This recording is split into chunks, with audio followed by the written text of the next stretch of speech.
What's happening, folks? Well, Trump and Harris could solve, either of them, evidently, could solve the housing crisis that we're experiencing in the United States right now. We also have today a zombie foreclosure update. That's right, zombie foreclosures. That's kind of been a buzzword. And there's a lot of people looking for foreclosure. So we're going to touch on that. And then I also have for you the reason why a lot of realtors in the next few months, especially heading into winter, could have a dark, dark winter and a dark, dark holiday season. So that's what I have for you today. It's the housing crash update. For those looking for a housing crash, hoping, wishing, wanting. For those wondering if they should buy a house. For those wondering if they should invest in real estate. For the bulls that think, well, housing crashes are not coming. However you slice it, this update is for you. All right, so I looked at an article from Resi Club Analytics about this, just came out a couple days ago. And essentially the article says that, or points out that both the Trump and Harris administration group, whatever you want to call it, have a great idea to solve the housing crisis in the United States. And that is to use federal land that is undeveloped to build more houses. And it's a very strange thought when you really look at the details, at least in my opinion, but I'm really curious what you think about this. And I looked at some stats here, and I encourage you to go to Resi Club Analytics. Lance out of Cincinnati, by the way, who runs Resi Club, has the best data for real estate on the internet, bar none. I mean, the dude is putting out articles every day that you will not find anywhere else. And a lot of it's free. I think this article is free. So they want to repurpose federal land. Trump and Harris both have this idea to repurpose federal land to build more houses. And evidently, federal land accounts for approximately 28% of all land in the United States. But the largest portion of federal land lies in these states. The following states have the largest portion of federal land. And you tell me if these states would be good for, just going in and building houses on federal land. Alaska. I'll leave that one alone. Nevada. Yeah, I guess you probably need more houses in Nevada, maybe. But when you're in Las Vegas, like if you leave Las Vegas or just on the outskirts, there's tons of land. That's just me coming from Ohio. Arizona, number 3, as far as the most federal land. The least, and this is what is crazy. So if you look at a map of the United States and look at where housing shortages, where if you look at inventory and the lack of inventory in the United States for existing homes, and even new builds for that matter, the following states are on the list, and they are also on the list for the least amount of federal land available to build new houses. Ohio, 1% of the land in Ohio is federal land. 1%, meaning not a lot of room left to build on federal land. Pennsylvania, 2%. New York, 1%. And Texas. Texas doesn't need new builds right now, I don't think.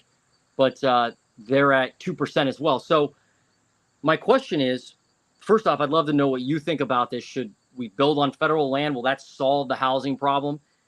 The odd thing is there's a lot of land inside the United States, inside of cities, even here in Ohio and central Ohio, like in Columbus. There's a lot of areas that are not developed, that have houses that are old, 1900 houses that were built a long time ago, and they need renovated. So why not give people incentive to do that rather than expand out the federal land and build in the middle of nowhere? Maybe like Alaska, right? I don't know. That seems like a stupid idea, to be frank. But that's my opinion. All right, so I don't know that we'll solve the housing crisis by building on federal land. All right, number 2, zombie foreclosures. So a lot of people are waiting, wishing, hoping, wanting, downright on their knees praying for a foreclosure wave. Now, they may be praying just because they want, I guess, investors to be destroyed. They want people to have, the deal of their dreams by buying a foreclosure. I'm not sure that's a great thing to wish for, but foreclosures We have 222,000 foreclosures in the United States right now in the foreclosure process, according to the folks at Atom Data, ATTOM, Atom Data. 222,000. That's down 6% from the second quarter of 2024. And it's down, are you ready for this? 29% from 2023 year over year.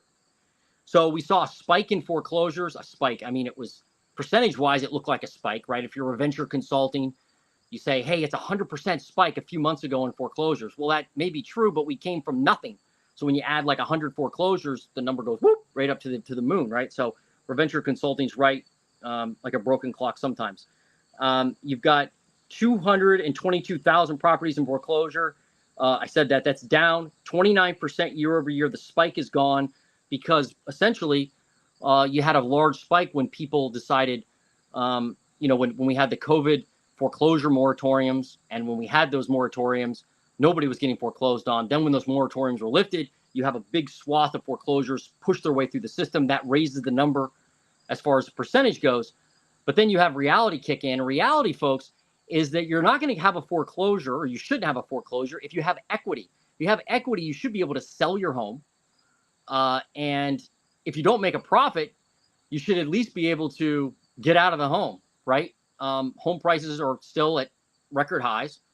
And so if you have a lot of equity, there's no reason to have a foreclosure. And guess what, folks? We have a record number of people underwater in their mortgage, a record low number, not high number. We got like 1.8%. The last stat I read from, I think it was Atom Data as well, said 1.8%. So you got 1.8% of the homeowners, or I'm sorry, mortgages underwater. Means most people have equity. So when you have equity, you're not going to have foreclosures. So could we have a foreclosure wave? We could, but you're talking like years, right, in the future, because you have to file a foreclosure, and the average foreclosure takes 800 days to process right now. So I'll ask you, do you see a foreclosure wave coming soon? I don't. I've got my bathing suit on. I've got my surfboard. I don't surf, just snowboard. Live in Ohio. But I've got my gear ready for the foreclosure wave and just waiting on it. So one day we'll be sitting here together in the morning and I'll say, man, foreclosures are crazy right now. There's a wave. Watch out. Well, let's see if that happens. All right. So foreclosure wave is canceled. Also, another stat, 7,000 zombie homes. Zombie homes. Zombie foreclosures are basically homes that are pre-foreclosure and abandoned. So if you have a house that was occupied, maybe even as an investor, you have a rental, and you're like, all right, now I'm getting foreclosed on. I can't pay my bills. I can't pay the mortgage. Then you abandon the property and it's boarded up. They call that a zombie foreclosure. So think about this: 7,000 houses in the United States. There's like 4,500 houses on the market right now in Columbus, Ohio, where I'm in that market. So if there's 4,500 houses on the market right now to buy just in Columbus, and you've got a whopping 7,000 zombie foreclosure, pre-foreclosure properties in the United States, that's like nothing. In fact, when I use some software called propstream.com to find targets to market to find deals, and that's how I find deals, is market to them directly. There's like 0 zombie foreclosures in Columbus. Very hard to find. I don't know. So you tell me if zombie foreclosures and foreclosures are going to crush us anytime soon. All right. Last but not least, we have realtors. I'm a realtor. It's going to be a dark winter, man. It's going to be, if the current trend continues. And this is a stat no one, hardly anybody, is talking about. And this is where the rubber meets the road, folks. This stat on the housing market. Redfin data tells me that we are up a staggering, a whopping, an unbelievable 3.4% in new listings right now. 3.4% in new listings. So to have active listings to drive down prices, to have a skyrocketing active listing count, to drive down home prices, you need more supply, right? Well, to get more supply, you need new listings. And to get new listings, you need people selling.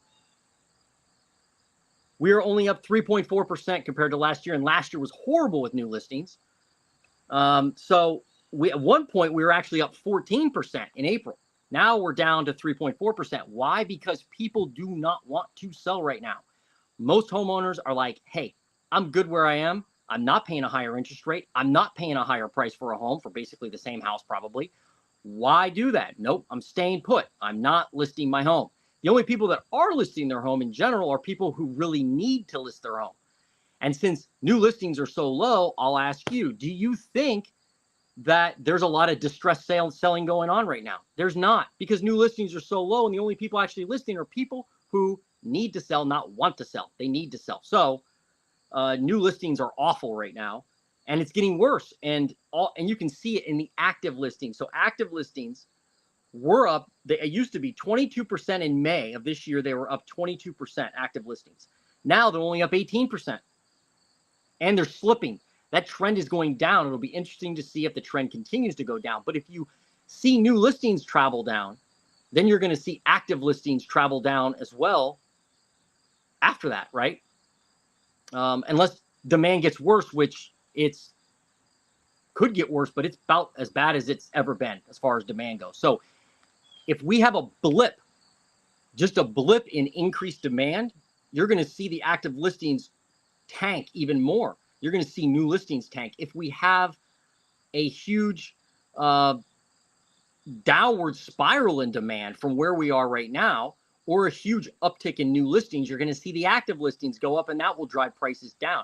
But if you're waiting for a crash, if you're waiting for some type of cataclysmic event horizon event, I mean, that's not how the housing market works. It's a very slow, sluggish, monotonous process. So we could be in this for a while. Could be a few years before we actually see prices move up or down greatly, right? So anyway, if you're a realtor, you're going to have a dark winter unless you're going after new listings, unless you have some passive income, other streams of making money, because there's nobody coming to save you.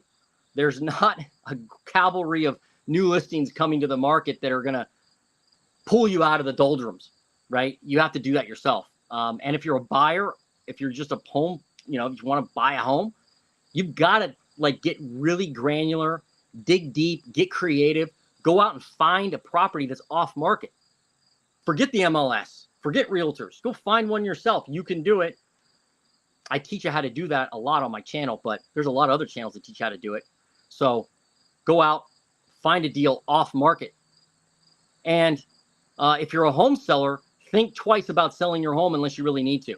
I mean, really think twice about it. If you have a low rate, like a 3% rate, man, hang on to that like grim death, because you may not see that rate for a long time, and the price you're going to pay for a home is probably a lot more expensive. If you have to move, rent your house out. Rent your current house out. I tell people that all the time. Don't get rid of that low rate. Don't get rid of that low price on a house. All right, that was my update today. It's supposed to be quick. I went 13 minutes. I'm going to try to trim that down in the future. Comment below if you have any topics you want me to review on these frequent updates. I hesitate to say daily because I don't know if I'm going to do it daily. Anyway, have a great day. We'll talk to you next time. Peace.